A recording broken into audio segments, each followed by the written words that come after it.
In today's video, I thought I'd start the conversation about different types of sketchbook. As you can see, I've used quite a number, and in fact these are some of my most recent ones. There's another shelf with far more sketchbooks on elsewhere in my studio, but really there's no such thing as the perfect sketchbook, but there are sketchbooks that are better for different media or different applications.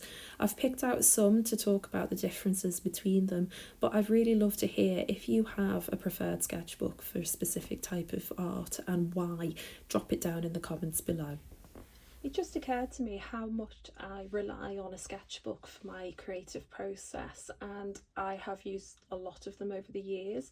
I've made my own, I've made use of some common ones, and I've used some lesser known ones. I always seem to have at least 2, if not 3 sketchbooks on the go at any one time, and I don't ever restrict myself to think that I must finish one before I start another. For me, it's about exploring media on different papers and seeing how they respond, and not every sketchbook will deliver everything that I want it to. Now, I've got a great big stack of sketchbooks here, and it would be far too much to go through them page by page, but I thought it might be helpful to show you the sketchbooks that I've got, explain why I use them and what I thought of them, as the majority of these are now completed. So we're going to start with this one. This is a really old moleskin. It's A4 landscape, and it is the one with watercolour paper rather than sketch paper. And I use this book specifically for urban sketching practice. I made use of washi tape to put some borders in. I let myself make some notes. I did some sketches from real life. These were done on a holiday to Northumberland a number of years ago.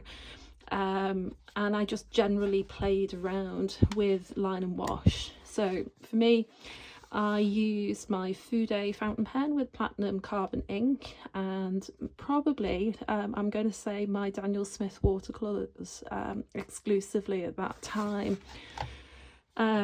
What I found is that when I kind of made a mistake and I didn't like a piece, I'd end up being free to experiment more, and this is the sort of thing that I ended up with. So instead of finished pieces, I've done a class on Skillshare, this one with Peggy Dean, and I've followed along experimenting with some mark making about how to suggest trees, brickwork and other structural features, and then even some people, just because I felt that now that I'd made a bad picture, it didn't matter what I did, and I let myself use the paper. I mean, it sounds ludicrous to say it like that, but I think a lot of us, specifically with expensive watercolour paper, feel that you've got to make it good or it's just not worth it, and that simply isn't true. Let yourself be free and see what happens when you use your supplies on different papers. Again, more experimental areas. Here I've done some line, some tonal studies, and then even some colour studies before I went on to do a final piece. So it's kind of more like a workbook, I would say, where I'm practicing different elements rather than every single page being more finished like this one is, where you could easily present that as a final piece if you wanted to. But like you can see, this is a page of sketch journaling that I never completed. This is me practicing some watercolour florals, which to this day I still struggle with.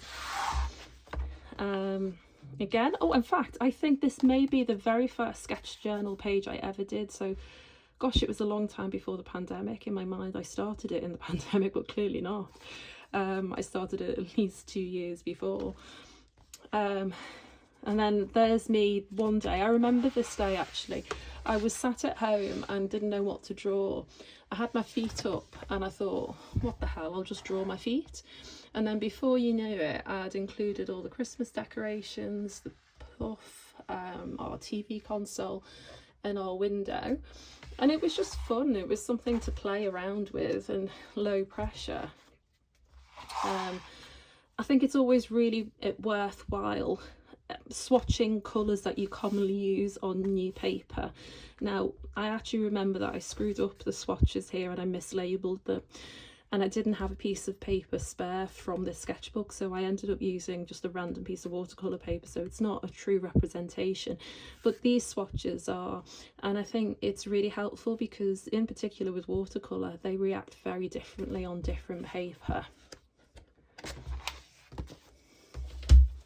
Now we're going on to a different one altogether.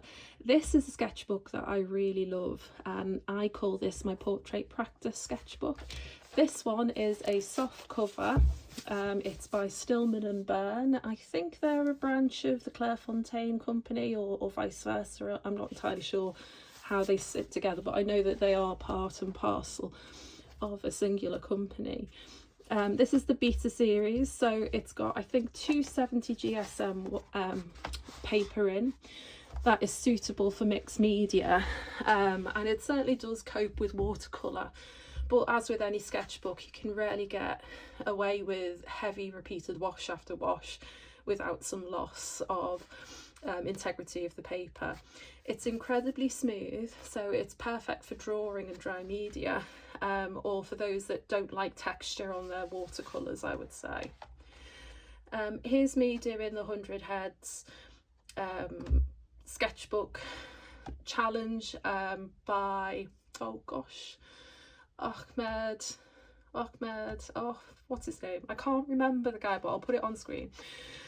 I started this challenge, I didn't finish it, and I ended up finding my own references using images from royalty-free sites or photographs that I'd taken myself to explore with different media. Here I wanted to see the difference between a tonal study in watercolour and then a detailed coloured pencil portrait, to see what differences and effect I could get. Again, although they don't look the same woman, this is in fact the same woman I've drawn in 4 different techniques. Just practicing, using the paper, feeling it out and seeing how it goes. This is quite watery gouache that I use in a more blocky, painterly style, and it takes that very, very well. The one problem with using graphite in paper is that it smudges, and you might be able to see that there is some graphite that it's smudged off, particularly on the opposite page where you don't want it to be. But it's a sketchbook, it's not a finished piece of art, it's there to be worked in. Again, this is a more experimental page, playing with one of those rainbow pencils. It's got lots of different colours in one lead. More watercolours, trying tonal studies, seeing what different colour palettes with limited colours produce, looking at different poses of the same person. And then this was a workshop that I did on Skillshare about rainbow skin and how you can combine 3, maybe 4 different colours to produce a rainbow of colour in the face that actually makes a lot of sense when you read it as a final piece together. And going forward, I was taking that lesson on and trying to apply it to my different pieces, always trying to restrict my colours and instead learn some colour mixing and colour theory along the way. I think we're there at that. And that was a graphite and watercolour experiment that I really, really loved. Now this paper is a bit too smooth for my liking, so whilst it's good for more dry media, I don't think this is something that I would rush to buy again, purely because I prefer much more texture in my paper. Now, next up, I'm going to show you a sketchbook that I made myself. This is a vinyl or fake leather that I got a huge offcut for maybe £5 from a fabric shop in Sheffield when I was living there. I've bound it together with a French link stitch, and I use some bias binding. I love using odds and sods of remnants of fabric and notions to make sketchbooks with, because it feels really like I'm doing and mending and not buying just for the sake of it. These are some vinyl stickers from Lee Ellickson, who at the time I was absolutely obsessed with. If you don't know what to start your first page with of a new sketchbook, can I highly recommend doing some little tiny blobs of paint swatches and turning them into something cute like these penguins. Here we've got all of my Daniel Smith paints from that time, swatched out with little tiny pen details to make penguins. I mean, how adorable is that? And it just breaks the ice, it gets you going, and it stops you fearing that blank page. Back at this time, because this sketchbook is quite a number of years old, I'd estimate it's maybe 7 or 8 years old, I was very into landscapes and trying to learn how to create depth and atmosphere. So a great number of these paintings are done from reference photographs rather than en plein air. I think they'd be a lot less successful if I'd actually been in the environments that these images are showing, purely because it is so much more difficult than I ever thought to capture what you're seeing in reality compared to a totally still photograph. But that's a subject for another video, I feel. While some of them were done in watercolour, the majority of these were done in gouache, and I think I'm right in saying that this paper is 300 GSM, and it's from an art subscription box that I had a number of years ago, called Artful. So I don't think it's something that you could buy on the open market at the moment, but it is technically a cold press. I don't know if you can see the slight texture on the paper. It's quite regular though, which is something that I don't really enjoy so much, and I'd much prefer a more irregular weave and a more natural finish if I got to choose the paper I was using. So I've moved on from landscapes and more sort of graphic gouache designs to a bit more pen and ink illustration work, practicing my florals. I find that this style of floral is a lot more successful for me than when I try and do a loose watercolour. I'm never as satisfied with the results I get with a loose watercolour as I do with this sort of style of artwork. This is quite a chunky book. I think I was just determined to use as much of the paper from the pad as possible, so I've bound it together really quite thickly. You can see there's a load of pages, and actually now looking at it I haven't finished them all, but no matter. Back to the gouache landscapes, back to pen practice. Yeah, more of the same, some watercolour experiments done from Cat Coke Skillshare classes, I believe. Me attempting to do a colourful bird, which I later do a number of years following this, and actually found it much more successful the second time around. Thankfully it doesn't look quite so awful as that does. A leopard that I really liked. This was drawn from a reference photo I took myself of a day that I went to Chester Zoo with my family. These duckies are actually available as a print in my online shop, which you can find on my website. Again, some more watercolour, urban sketching, me drawing from life from the back garden when we lived in Leeds, and then me trying to draw out ideas for my logo. And this was the original one when I started the Frosted Blueberry. When I was a chef for that brief 9 months, this was the sign outside the restaurant I worked in. There's me trying a tonal study of little a pop vinyl of Tigger. But yeah, a real mismatch collection of subjects, but it doesn't matter. The point is I was creating, and really that's all I wanted from this sketchbook. I wanted a place to make marks and see what happens. This sketchbook, however, is probably what I would term the most workbook-like of all the sketchbooks that I'm going to show you today. This one is an A5 portrait Hahnemuller watercolour sketchbook.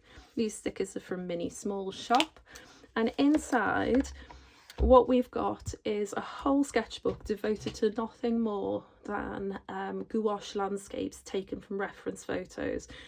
I started it in October of 2020, so at the time we were still indoors an awful lot, and there was no option to be going outside and sketching in any case.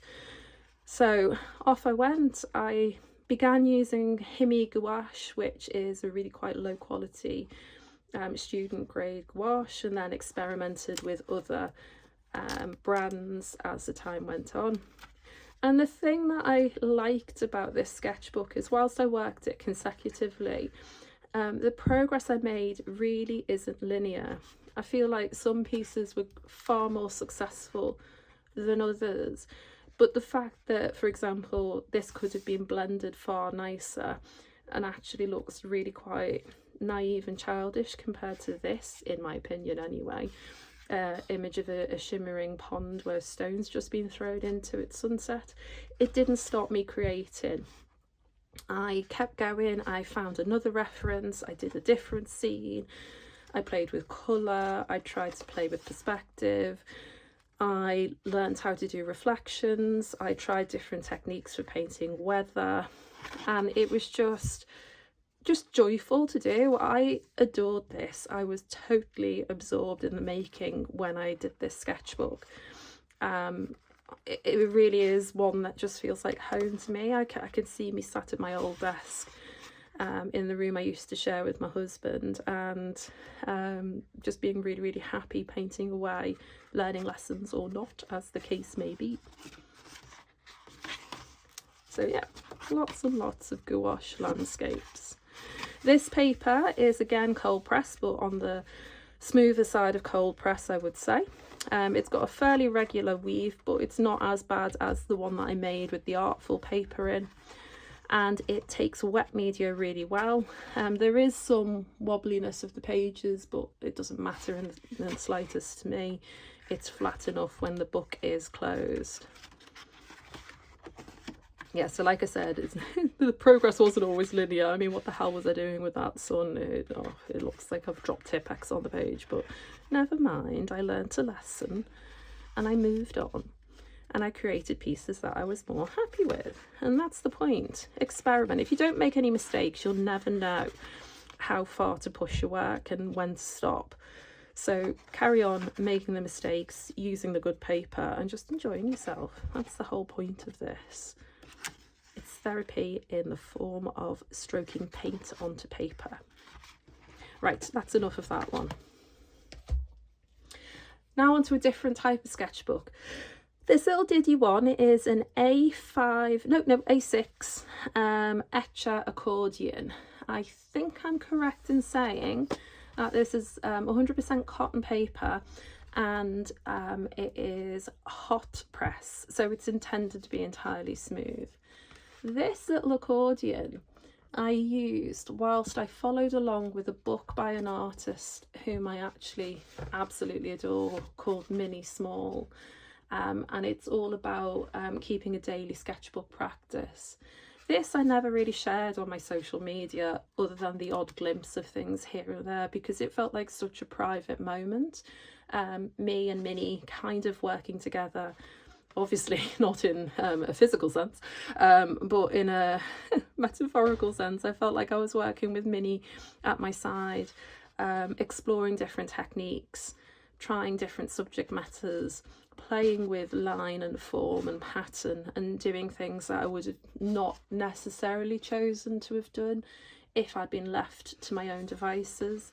But also there's some of this that I absolutely do on a regular basis, and recommend that other people do, like illustrating a recipe. Gosh, I love doing that, and I haven't done it in ages. I think I need to do some of that fairly soon. Or leaving a page to be covered just with colour, and then adding a quote that means something to you.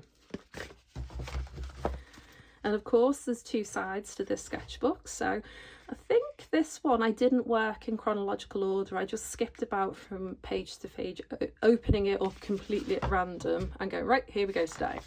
So whilst it might look like there's some flow, it was all unintentional, but I worked through every exercise in her book on this sketchbook and nowhere else. I didn't need any extra paper.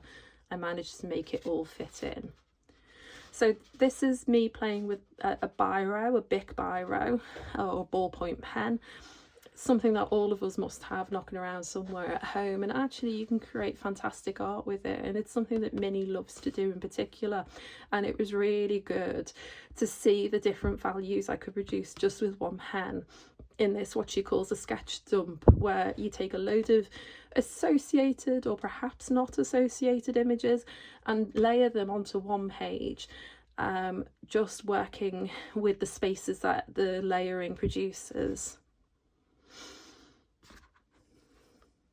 Yep, so there's me collaging in some black paper to practice on toned paper, me seeing where mark making took me, a little bit of a still life from something I had on my desk at the time, drawing my garden in the evening, a fun exercise of drawing an ear using a reference photo, then closing the book and trying to draw the same thing again. And you can see just how much your brain lies to you when you think you know something and then you cover it up and you produce that. Isn't it insane just how different it can be from that to that? I mean, that blows my mind, and it's really humbling and really useful as an artist to explore experiments like that. There we go. So that's that one. Love that little sketchbook. Would highly recommend this. It's brilliant for quick work, and the smoothness of the paper makes it perfect for using fountain pens with.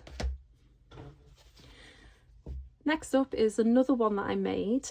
This is a beautiful rainbow cork fabric that I bought with the intention of making a travel wallet, and then, well, the world closed and I didn't go on holiday ever again. So instead I made several sketchbooks with it. And as you can see from the adorable capybara sticker on the front, which is from the shop Afternoon Fika, this is devoted to animals. Now, I chose this book to be more sort of serious painting practice than some of the other ones I've shown you so far. These are definitely more finished pieces apart from the first couple of images, and this paper is my favourite watercolour paper to date. This is Canson Moulin de Reux, and it is 100% vegan cotton cold press watercolour paper. One surface is more smooth than the other. You can see there's more texture on the back, so you've got options. But honestly, it takes a battering when it comes to layering up watercolour, and when I do commission portraits, this is the paper that I choose. So it made sense to have a sketchbook where I could practice doing some of the images that people pay me to do from time to time. Looking back at this, it's funny, isn't it? Some people might see it differently to me, but all I can see is how I got the proportions of his face wrong, and how his expression is one of sort of, I don't know, abject terror or shock or something. It's just really weird. But I do love this little pug, and he went on to be part of things like my business cards and flyers that I've produced over the years. We've got a little swimming piggy. And these are paintings that I've done maybe with a light graphite sketch underneath, but none of them involve mixed media. All of them are with professional quality watercolour paints, and they're taken from reference images. The cheetah was taken from a photographer called Danielle, who worked for Chester Zoo a lot, and she let me use some of her pictures from her Instagram feed to practice drawing animals from. So I know a number of the images from this book are from hers, but a lot of them are from sites like Pexels and Pixabay or Unsplash, where you can get photographs of animals quite readily. So lots of experiments, seeing how far I could push colour, what I could do with limited palettes, how loose I could be in the background, and just experimenting with different layouts to a degree as well. Now, this book is far from finished. I've still got over half the pages left, but because it's such special paper, I will come back to this time and time again, and I don't mind that it's been half empty for years. it will get filled, but it'll get filled more slowly than some of the cheaper books I have. Now these two sketchbooks have very specific purposes that I wanted to share with you. This was a little tiny Leuchtturm super thin paper sketchbook that I got, again, I think it was in some sort of art subscription thing. It's nothing that I would have bought myself. And this little book I shoved in my bag for work and took with me all the time. And all I did in this was pencil sketching. And I didn't even use coloured pencils. I think I'm correct in saying that pretty much everything is done with a HB mechanical pencil. And I allowed myself to be as messy, as naive, as experimental as I chose. The paper is almost thin enough to be see-through, to be like a tracing paper, so it's certainly nothing that I would dare put any wet media near. But for sketching out designs, like all these different ways of expressing the form of a Christmas tree, it does work. Oh, okay, so that's some Tombow pen, but that is certainly rare. Oh, and you can see the bleed through of the pen on this page. What these books, these cheap flimsy books, do for me is it gives me a space to test an idea. Often it's to do with composition, or perhaps it'll be to do with pose, like these figure sketches show. It's never intended to be a finished work, and sometimes I sketch something out and realise I don't have the skills yet to be able to depict something the way I have it in my mind, and I'll abandon it altogether for another day. But other times I take these lessons I've learned from this sketchbook forward and use it in other areas of my work, like playing with different hairstyles, positioning of faces, facial features, hands, eyes, etc. It's just about experimentation, and I'm going to say that over and over again because it's just so important. You'll never know what you can do unless you try, and getting a mega cheap sketchbook that you don't mind messing up, it is so good for your art practice. You learn so many lessons, and it kind of frees you up to get the bad drawings out here and then take your lessons learned to better paper, to better media, and explore a bit further in on a better canvas, basically. So that's one of them. This gigantic book, which won't even fit in the frame, is oh, it doesn't tell you on the back, it's a Strathmore sketchbook, and again the paper is mega thin. So let's have a look. Yeah, it's super thin drawing paper. It's like cheap office paper, if truth be told. It's a 400 series sketch paper, and that's all it tells us on this sketchbook.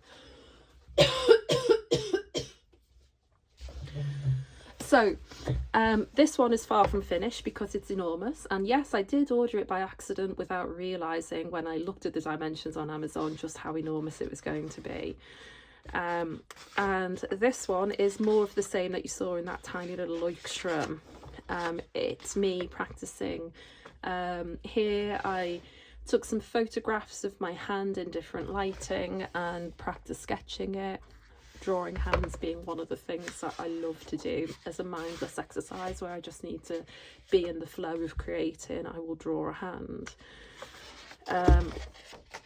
A lot of this is animal sketches because that's one of the things in my work that I love the most is drawing and illustrating animals.